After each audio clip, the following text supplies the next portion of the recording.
गृह मंत्रालय ने आज आंतरिक सुरक्षा पर बैठक की। बैठक में गृह सचिव राजीव महर्षि, राष्ट्रीय सुरक्षा सलाहकार अजीत डोभाल और बीएसएफ की डीजी डीके पाठक सहित कई वरिष्ठ अधिकारियों ने हिस्सा लिया। भारत पाकिस्तान के बीच विदेश सचिव स्तरीय वार्ता नई तारीख पर कराने का फैसला लिया गया। दोनों देशों के विदेश सचिवों के बीच विचार विमर्श के बाद लिया गया ये फैसला। विदेश मंत्रालय ने कहा, भारत पठानकोट हमले की जांच के लिए पाकिस्तान जांच दल को सहयोग को तैयार। राष्ट्रीय जांच एजेंसी के मुताबिक पठानकोट एयरबेस और गुरदासपुर आतंकी हमले में कई समानताएं। गुरदासपुर के पूर्व एसपी सलविंदर सिंह से एनआईए की पूछताछ जारी। सेना दिवस पर कृतज्ञ राष्ट्र दे रहा है युद्ध शहीदों को भावभीनी श्रद्धांजलि। प्रधानमंत्री नरेंद्र मोदी ने भारतीय सेना के अदम्य साहस, दृढ़ संकल्प और समर्पण के लिए किया सलाम। तीनों सेना प्रमुखों ने अमर जवान ज्योति पर पुष्पांजलि अर्पित की। दिल्ली में जारी ऑड इवन वाहन फॉर्मूले का आज आखिरी दिन। योजना का भविष्य तय करने के लिए दिल्ली सरकार 18 जनवरी को व्यवस्था के नतीजों का विश्लेषण करने के लिए करेगी बैठक। प्रधानमंत्री नरेंद्र मोदी ने कहा है कि समाज के लिए जीने वाले लोगों की संख्या करोड़ों में है, हालांकि उनकी ओर समाज का ध्यान नहीं जाता।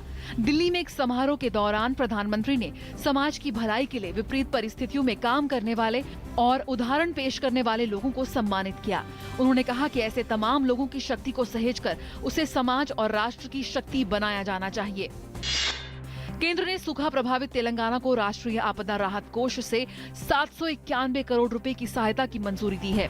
गृह मंत्री राजनाथ सिंह की अध्यक्षता में एक उच्च स्तरीय समिति ने राज्य का दौरा करने वाले केंद्रीय दल की रिपोर्ट के आधार पर दिए गए प्रस्ताव की समीक्षा के बाद ये मंजूरी दी।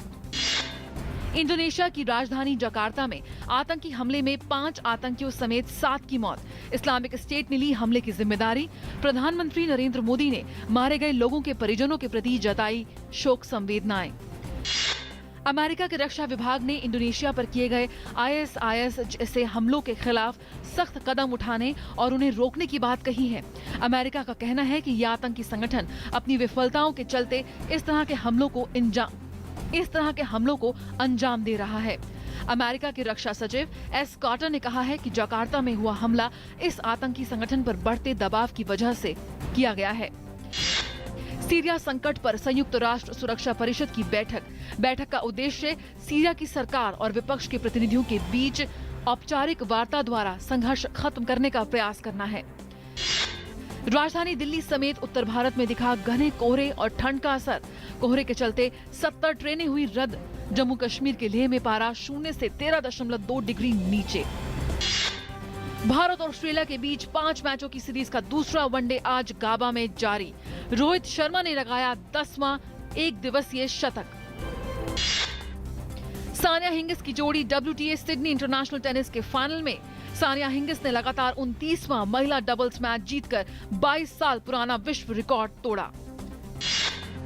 हॉलीवुड के प्रतिष्ठित अकादमी अवार्ड्स 2016 के लिए नामांकन की घोषणा कर दी गई है। इसमें लियोनार्डो डिकैप्रियो अभिनीत फिल्म द रेवेनेंट को सबसे ज्यादा 12 श्रेणियों में नामांकन मिला है। इस फिल्म के लिए डिकैप्रियो को सर्वश्रेष्ठ अभिनेता की श्रेणी में नामांकित किया गया है। डिकैप्रियो के अलावा सिल्वेस्टर स्टैलोन को भी अपना पहला अकादमी अवार्ड जीतने का मौका मिल सकता है। सिल्वेस्टर को क्रीड फिल्म के लिए बेस्ट सह अभिनेता की श्रेणी में नामांकन मिला है।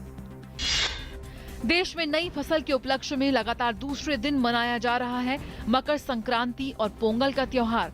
आज माघ मेले के मौके पर हरिद्वार और इलाहाबाद में श्रद्धालु कर रहे हैं पवित्र स्नान।